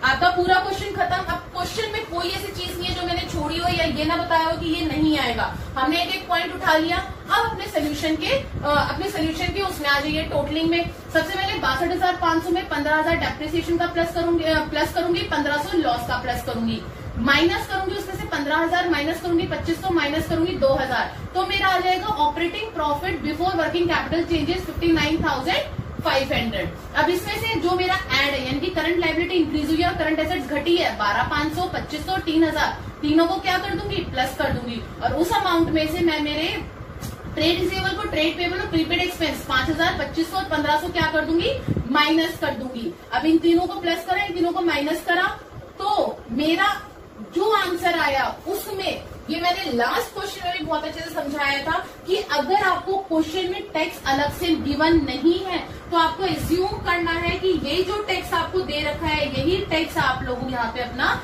लेस करोगे अपनी एक्टिविटी में से। कितना टैक्स है, 18,750, तो इसको यहाँ पे टैक्स को लेस करके दिखा देंगे, लेस टैक्स पेड 18,750। उस अमाउंट में से मैंने 18,750 लेस करा, तो मेरा आंसर आया कैश फ्लो फ्रॉम, क्योंकि पॉजिटिव आ रहा है, ऑपरेटिंग एक्टिविटी 49,750। समझ में आया क्वेश्चन? इसमें आपकी एक मेन यही चीज थी जो मैंने लास्ट क्वेश्चन में बताई थी कि जो टैक्स होता है, टैक्स आपको अपने आप लेस करके दिखाना पड़ता है। करंट ईयर और प्रीवियस ईयर का यहाँ पे गिवन नहीं होता, सेम टैक्स जो आपने यहाँ पे लिखा है वही टैक्स आप लोग ऊपर से लेस कर देंगे क्लास। आई होप क्वेश्चन समझ आ गया होगा। यस क्लास, अभी हम लोग हमारी ऑपरेटिंग एक्टिविटी बहुत अच्छे से खत्म कर आए, जिसमें हमने देखा अगर हमारा आंसर पॉजिटिव आ रहा है या नेगेटिव आ रहा है। पॉजिटिव आता है तो हम फ्रॉम लिखते हैं और नेगेटिव आता है तो हम यूज लिखते हैं कि इतना पैसा यूज हुआ है या इतना पैसा फ्रॉम है आपका आया है। देख लिया हम लोगों ने बहुत अच्छे से। अब मैं मेरी, ये हमारी फर्स्ट एक्टिविटी थी, अब मैं मेरी सेकंड एक्टिविटी और थर्ड एक्टिविटी की बात करती हूँ जो ऑपरेटिंग एक्टिविटी से कहीं ज्यादा आसान है।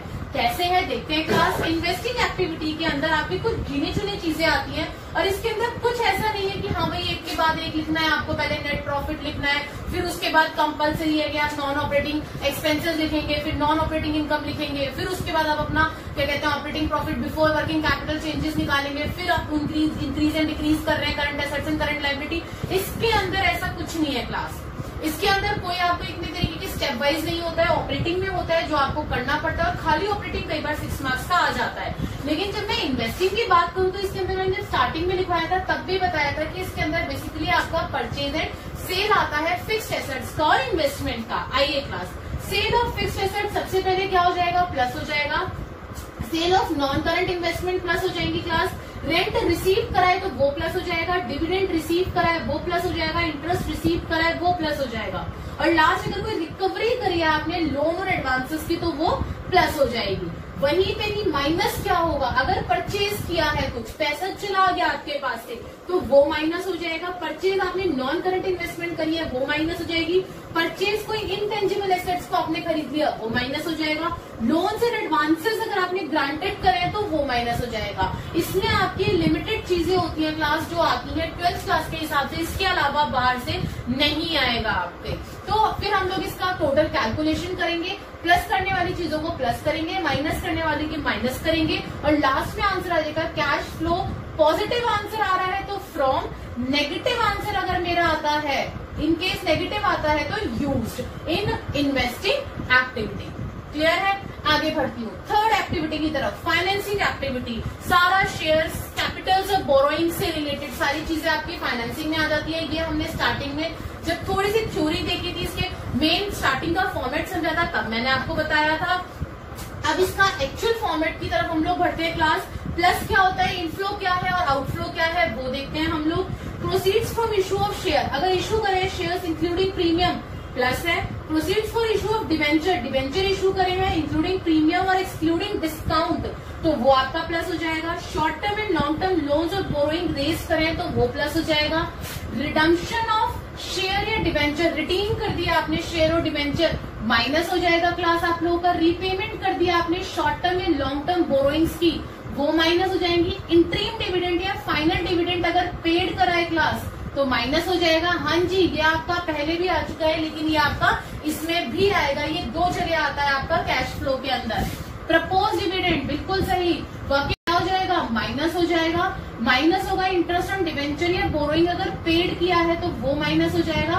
Premium on redemption of debenture, अगर प्रीमियम डिवेंचर के रिडीम करने पे है या प्रेफरेंस शेयर्स के रिडीम करने पे है तो वो भी माइनस हो जाएगा।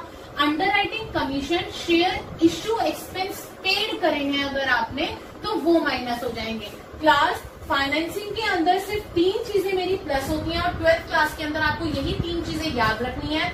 इसके अलावा आपके पूरे बुक में कोई चीज नहीं दे रखी जो आप ऐड करेंगे फाइनेंसिंग में। बाकी मैंने जितनी भी यहाँ पे चीजें बताई हैं ये सारी क्या हो गई आपकी डिडक्ट हो गई हैं ये सारी की सारी। और आंसर में अगेन वही दोबारा रिपीट कर रही हूँ, पॉजिटिव आएगा तो फ्रॉम लिखेंगे, नेगेटिव आ गया अगर मेरा आंसर तो यूज्ड इन आ जाएगा फाइनेंसिंग एक्टिविटी। आई होप कि आपको ये समझ आ गया होगा कि इन्वेस्टिंग में क्या करते हैं और हम लोग फाइनेंसिंग के अंदर क्या करते हैं। यस क्लास, इसके अंदर एक चीज रह गई थी वो और बता देती हूँ, फिर उसके बाद हम लोग नेक्स्ट स्टेप पे पढ़ेंगे हमारे क्या कि जब ऑपरेटिंग एक्टिविटी की हम बात करते हैं उसमें जब मेरा आंसर पॉजिटिव आ रहा है तो इसका मतलब क्या हो रहा है कि हमारी जो कंपनी है वो अच्छी है, लेकिन अगर नेगेटिव आ रहा है तो हमारी कंपनी बैड है, यानी कि वो अच्छी उसकी फाइनेंशियल पोजीशन नहीं है, उसकी स्टेटमेंट अच्छी नहीं आ रही है। लेकिन इन्वेस्टिंग की अगर मैं बात करूं, देखो इन्वेस्टिंग के अंदर अगर आप फिक्स्ड एसेट्स को बेच रहे हो पैसा आ रहा है कोई बात नहीं, नॉन करंट इन्वेस्टमेंट को बेच रहे हो तो भी पैसा आ रहा है। वहीं पे अगर मैं बात करूं कि अगर आप मान लो कि फिक्स्ड एसेट्स परचेज कर रहे हो, पैसा तो जा रहा है लेकिन आपकी एसेट्स बढ़ रही है ना, तो फायदा किसमें है आपको। देखो अगर मैं एक छोटी सी बात करूं, ये बिजनेस है, आपने क्या करा कि एसेट्स को बेचना स्टार्ट करा, उससे आपके पास पैसा आया, पहला ऑप्शन। दूसरे के अंदर आप लोगों ने एसी का आप मैन्युफैक्चर कर रहे हो, आप एसी बेच रहे हो बना के, उससे आपके पास पैसा आ रहा है। अब मुझे ये बताओ कि कौन सा जो पैसा आपके पास आ रहा है वो सही है, जो एसेट्स बेच के आ रहा है वो, या जो आप अपनी ऑपरेटिंग एक्टिविटी से आप लोगों के पास पैसा आ रहा है वो। सेकंड ऑप्शन वाला पैसा अच्छा है ना। तो जब हम लोग हमारे एसेट्स को बेच के हमारे पास पैसा आता है ना, यानी कि अगर मेरी ये एक्टिविटी पॉजिटिव आती है तो इसका मतलब ये बैड है, ये कभी भी इन्वेस्टिंग एक्टिविटी के लिए अच्छा नहीं होता अगर उसका आंसर पॉजिटिव में आता है तो। अगर नेगेटिव आता है तो इसका मतलब हमारी कंपनी अच्छा रन कर रही है। हम लोग क्या कर रहे हैं, हम लोग अपनी एसेट्स को बेच के पैसा नहीं ला रहे, हम लोग हमारी जो एक्टिविटी रन कर रहे हैं अपने बिजनेस से हम लोग हमारा पैसा अर्न कर रहे हैं। क्लास क्लियर है? आगे का नेक्स्ट फॉर्मेट देखते हैं। यस क्लास, अभी हम लोगों ने हमारे फाइनेंसिंग एक्टिविटी और इन्वेस्टिंग एक्टिविटी का छोटा छोटा सा फॉर्मेट देखा, वो ज्यादा बड़ा नहीं होता है। अब मैं कुछ एडजस्टमेंट्स की बात करती हूँ कि एडजस्टमेंट्स के अंदर हम लोग क्या लिखेंगे। ध्यान से देखना, इसके अंदर हमारे 3 मेन अकाउंट बनते हैं। कौन कौन से बनते हैं, कैसे बनते हैं, आइए ध्यान देते हैं। Preparation of assets account and provision for depreciation account. सबसे पहला, अगर आपको एसेट्स अकाउंट बनाना है और प्रोविजन फॉर डेप्रिसिएशन अकाउंट बनाना है, देख के डरने की जरूरत नहीं है कि मैम ने इतना सारा क्या लिख दिया, बहुत आसान है अगर समझ में आ जाएगा तो। ध्यान दीजिए, सबसे पहले मैं मेरा एसेट्स अकाउंट और प्रोविजन फॉर डेप्रिसिएशन और जिसका दूसरा नाम है एक्यूमुलेटेड डेप्रिसिएशन अकाउंट बनाती हूँ। कैसे बनाया, ध्यान देना क्लास। डेबिट पर्टिकुलर्स रुपीज और ये हो गया आपका क्रेडिट। क्लियर है? अब एसेट्स है आपका, ओपनिंग कहाँ चला जाएगा, डेबिट में चला जाएगा, क्लोजिंग कहाँ चला जाएगा, आपका क्रेडिट में चला जाएगा। सबसे पहली चीज। दूसरी चीज, अगर आपने सेल ऑफ एसेट्स करी है क्लास, अगर आपको क्वेश्चन में बोला है कि आपने बेच दी एसेट्स, तो हम कहाँ डाल देंगे, क्रेडिट में डाल देंगे। बाय बैंक अकाउंट करके आपकी अमाउंट आ गई। वहीं पे अगर आपने एसेट्स को परचेज करा है, परचेज ऑफ एसेट्स है, तो उस केस में हम लोग क्या करेंगे, टू बैंक अकाउंट, वो कहाँ आ जाएगा, डेबिट में आ जाएगा और परचेज ऑफ एसेट्स आ जाएगी। अब अगर मुझे फायदा हो रहा है, अगर मुझे फायदा हुआ है, तो मैं टू स्टेटमेंट ऑफ P&L डाल के ब्रैकेट में गेन डाल दूंगी डेबिट में, और अगर मुझे नुकसान हुआ है क्लास, तो बाय स्टेटमेंट ऑफ P&L करके डाल दूंगी मैं लॉस में। ये चीजें क्लियर हो गई आपको? अब आप लोग सोच रहे हो कि मैम आपने ये क्या लिखा है, बाय प्रोविजन फॉर डेप्रिसिएशन। उस केस के अंदर ये प्रोविजन फॉर डेप्रिसिएशन मेरा नीचे चला जाता है प्रोविजन फॉर डेप्रिसिएशन अकाउंट में। डबल इसके अंदर वो होती है, क्रॉस एंट्री होती है आप लोगों की। एसेट अकाउंट से आ रहा है, क्रेडिट से आ रहा है, तो डेबिट में एसेट्स के नाम से चला जाएगा डेबिट में। क्रेडिट से आ रहा है, डेबिट में चला गया। एसेट्स में है आप लोगों का क्या, provision for depreciation, provision for depreciation assets में से आ रहा है, तो एसेट्स के नाम से आ जाएगा। डाल दिया मैंने, पहले कर दी मेरी क्रॉस पोस्टिंग। आगे बढ़ती हूँ। उसके बाद provision for depreciation account credit side से स्टार्ट होता है आपका। By balance brought down, opening मेरी क्रेडिट साइड आ गई, क्लोजिंग आ गई मेरी डेबिट साइड। उससे पहले चलो ये तो मैंने क्रॉस कर दिया, इसका बैलेंस ब्रॉट डाउन, क्लोजिंग और ओपनिंग डाल दिया। उससे पहले मैं एसेट्स को क्या करूंगी, मेरे एसेट्स को क्लोज कर दूंगी, क्योंकि जो क्लोजिंग होता है ना, ये हमेशा गिवन होता है और ओपनिंग आपको हमेशा गिवन होता है। सेल या परचेज में से एक की वैल्यू आपकी निकलती है, दूसरा गेन और लॉस आपको निकाल के खुद देखना पड़ता है। ये सारी चीजें अभी हम लोग जब क्वेश्चन करेंगे ना, तब मैं आपको समझाऊंगी। अभी इसके बाद हम लोग इसी का क्वेश्चन उठाने वाले हैं क्लास। आगे बढ़ती हूँ। प्रोविजन फॉर डेप्रिसिएशन समझा रही थी, इसमें भी आपको ओपनिंग और क्लोजिंग हमेशा गिवन होगी, डाल दी। प्रोविजन फॉर डेप्रिसिएशन की यहाँ से एसेट्स की अमाउंट मेरी इधर आ गई। अब बचा क्या, बैलेंसिंग फिगर। बैलेंसिंग फिगर कैसे निकलेगी क्लास, बैलेंसिंग फिगर या तो आपकी बचेगी क्रेडिट में या आपकी बचेगी डेबिट में। डेबिट में बचने के चांसेस सिर्फ 1% होते हैं, लेकिन 12th क्लास के अंदर आपका किसी भी क्वेश्चन में प्रोविजन फॉर डेप्रिसिएशन अकाउंट के अंदर डेबिट साइड कहीं बैलेंस नहीं बच रहा है। बचता है तो डरने वाली बात नहीं है। वहीं पे अगर क्रेडिट में बचता है 99%, यानी कि पूरी 12th क्लास के अंदर क्लास आपका जो बैलेंस बचेगा वो आपका यहीं पर ही बचेगा क्रेडिट साइड में, और उसका नाम आ जाएगा बाय डेप्रिसिएशन अकाउंट। अगर यहाँ बचता है तो भी डेप्रिसिएशन अकाउंट आ जाएगा, टू डेप्रिसिएशन अकाउंट। और एक चीज याद रखना, जो प्रोविजन फॉर डेप्रिसिएशन अकाउंट होता है, ये आपका टोटल होता है। जब आपने कोई एसेट खरीदा तब से लेके जब तक यूज करा तब तक का टोटल डेप्रिसिएशन होता है। वहीं पे जो डेप्रिसिएशन है, ये करंट ईयर का डेप्रिसिएशन होता है कि इस साल का डेप्रिसिएशन मेरा कितना लगा है। ये तो थे, फिर इसको आप बैलेंसिंग कर दीजिए। ये तो थे क्लास आपके कोस्ट के ऊपर अगर हम लोग हमारा अकाउंट प्रिपेयर कर रहे हैं वो। वहीं पर अगर इनका अकाउंटिंग ट्रीटमेंट मैं बताऊं कैश फ्लो एक्टिविटीज के अंदर, तो वो कैसे होगा, ध्यान दीजिएगा क्लास। ओपनिंग और क्लोजिंग कहीं नहीं आता। प्रोविजन फॉर डेप्रिसिएशन आप लोगों का नीचे चला गया, उसकी क्रॉस पोस्टिंग हो गई। बचा क्या, बैंक अकाउंट। सेल कर रहे हैं, अभी हम लोग हमारी इन्वेस्टिंग एक्टिविटी पढ़कर आए थे। सेल करते हैं तो क्या होता है, प्लस होता है। वहीं पे अगर परचेज करते हैं तो इन्वेस्टिंग एक्टिविटी में से माइनस हो जाता है।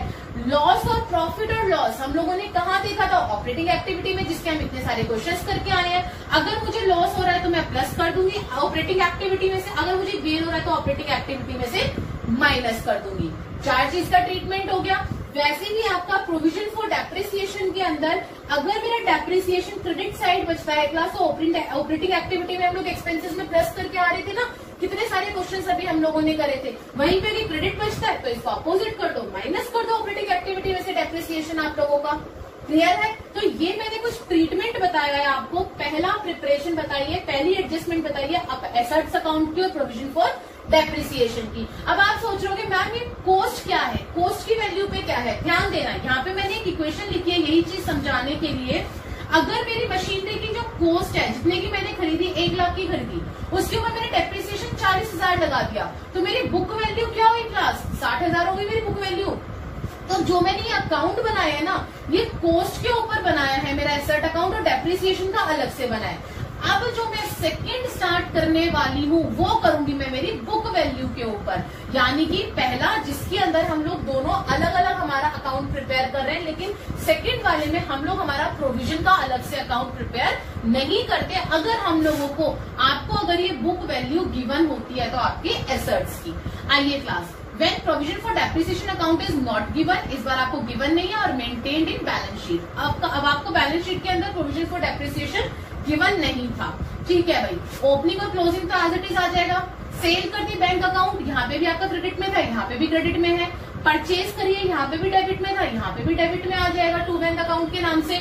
उसी तरीके से प्रॉफिट यहाँ डेबिट में था, लॉस क्रेडिट में था, एज इट इज जा दीजिए to statement of P&L by statement of P&L। Profit है तो डेबिट और लॉस है तो आपका क्रेडिट, एज इट इज। बस फर्क क्या है, जब हम लोग यहाँ पे ओवरऑल डेप्रिसिएशन डाल दी, इसकी क्रॉस पोस्टिंग कर रहे थे, इस बार हमें कोई क्रॉस पोस्टिंग नहीं करनी। इस बार हम लोग डायरेक्ट हमारा डेप्रिसिएशन बाय डेप्रिसिएशन, जो बैलेंसिंग फिगर आपकी यहाँ बच रही थी वो बैलेंसिंग फिगर आप लोग यहाँ पे एज इट इज दिखा देंगे। ये एक फर्क है आपका कॉस्ट और बुक वैल्यू के अकाउंट के अंदर। क्लियर है? डेप्रिसिएशन मैंने यहाँ दिखा दिया, मेरा अकाउंट क्लोज हो गया, बैलेंस हो गया मेरा। अब देखना इसका accounting treatment as it is. Sale करिए, इन्वेस्टिंग में हम लोग क्या कर देंगे, प्लस कर देंगे। लॉस हुआ है ऑपरेटिंग एक्टिविटी में, प्लस हो जाएगा। डेप्रिसिएशन कहाँ लिख कर आ रहे थे, ऑपरेटिंग एक्टिविटी में प्लस कर रहे थे, तो यहाँ पे भी ऑपरेटिंग एक्टिविटी में प्लस कर देंगे। बैंक अकाउंट इन्वेस्टिंग एक्टिविटी में से माइनस, और अगर मुझे प्रॉफिट हुआ है तो ऑपरेटिंग एक्टिविटी में माइनस हो जाएगा। क्लियर हो गया? ये तो थे मेरा एसेट अकाउंट और प्रोविजन फॉर डेप्रिसिएशन अकाउंट। अब अगर मैं बात करूं प्रोविजन फॉर टैक्स की क्लास, जो आपकी दूसरी सेकंड एडजस्टमेंट है आप लोगों की अकाउंट की क्लास, पहली तो हो गई एसेट्स की, दूसरी बात करती है प्रोविजन फॉर टैक्स की। इसके अंदर क्या करना है, बहुत छोटा सा अकाउंट है, सिर्फ 4 एंट्रीज आती है, ज्यादा नहीं आती, जिसमें से 2 तो आपको गिवन होती है। क्या? या तो आपको ओपनिंग और बैलेंसिंग, क्लोजिंग, ओपनिंग और क्लोजिंग दोनों आपको पेपर के अंदर गिवन होती है, क्वेश्चन के अंदर गिवन होती है। डरने वाली बात नहीं है, 4 में से 2 गिवन है, तीसरी भी गिवन होगी आप लोगों को, या तो टैक्स पेड के नाम से, tax paid during the year. अगर tax paid during the year के नाम से गिवन है तो डेबिट साइड में टू बैंक अकाउंट डाल के लिख देंगे। और अगर आप लोगों को provision for tax made during the year के नाम से गिवन है तो क्रेडिट साइड में बाय स्टेटमेंट ऑफ P&L के नाम से डाल देंगे।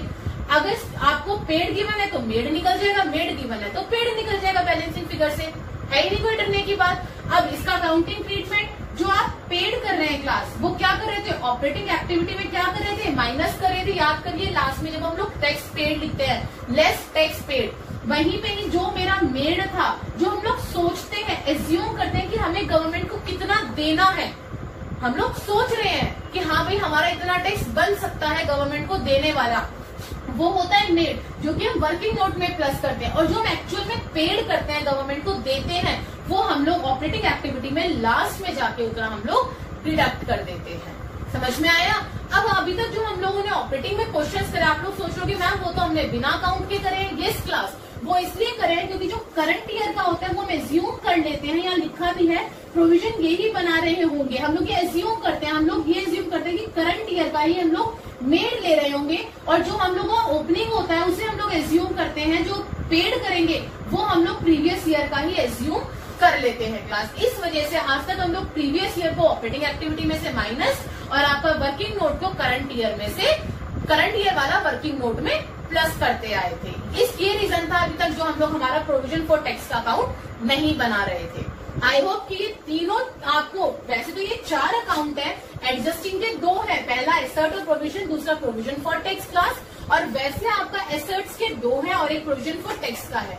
ये आपको क्लियर हो गया होगा। अब हम लोग हमारे क्वेश्चंस देखेंगे। यस क्लास, अभी हम लोग हमारा एडजस्टिंग के 3 बेसिकली 2 हमारे अकाउंट पढ़कर आए थे, assets, provision for depreciation assets के साथ था, और दूसरा था हमारा प्रोविजन फॉर टैक्स का। उसमें से पहले मैंने क्वेश्चन नंबर 23 उठाया है आप लोगों को समझाने के लिए। ध्यान दीजिएगा, Wellprint limited has given the following information. Wellprint limited है, वो उसने फॉलोइंग इन्फॉर्मेशन दी है। मशीनरी ली है 1 अप्रैल 2018 को 50,000 की।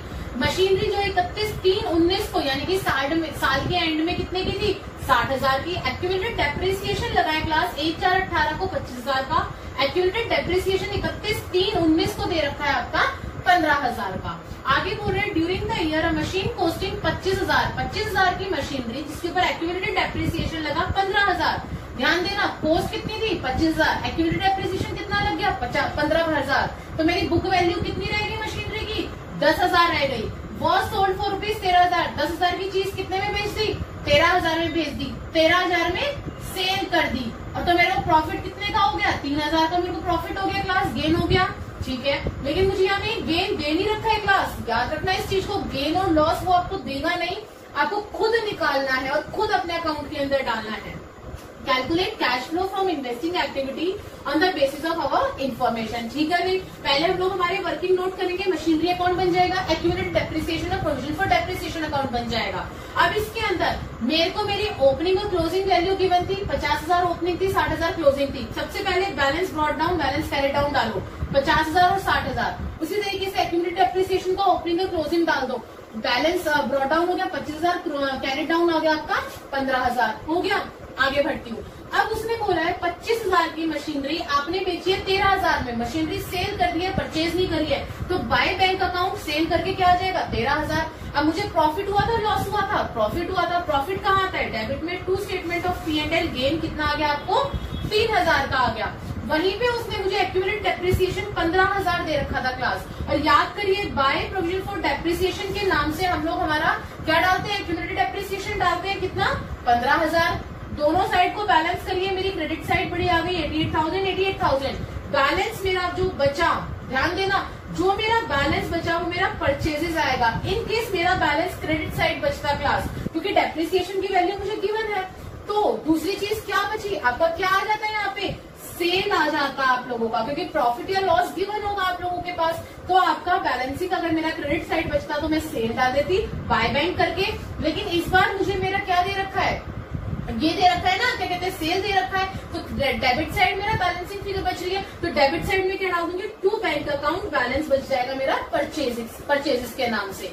हाथ के हाथ में इसकी आपकी वो भी बता देती हूँ कि आप लोग क्या करेंगे, इन्वेस्टिंग में कहाँ जाएगा, इन्वेस्टिंग में जाएगा या ऑपरेटिंग एक्टिविटी में जाएगा। आ जाइए, सबसे पहले डेबिट साइड देखिए, स्टेटमेंट ऑफ P&L, गेन हो रहा है, गेन कहाँ जाता है ऑपरेटिंग एक्टिविटी में, ऑपरेटिंग एक्टिविटी में माइनस हो जाता है।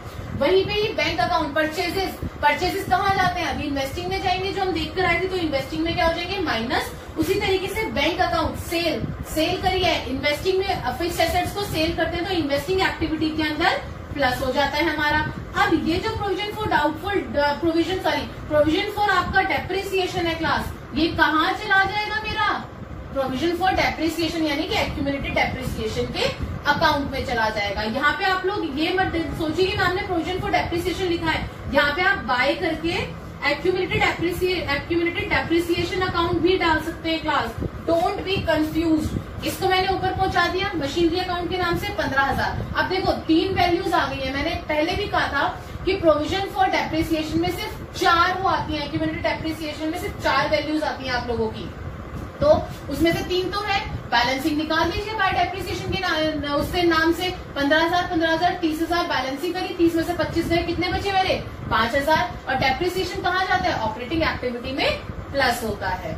अब मुझे बनानी है मेरी cash flow from investing activity, तो कैश फ्लो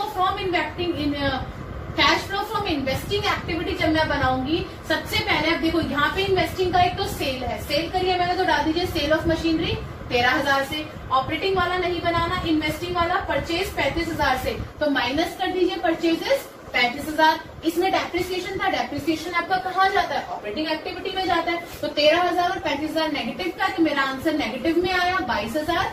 और मैंने पहले भी कहा था अगर नेगेटिव में आता है तो हम लोग क्या डालते हैं, cash used in investing activity.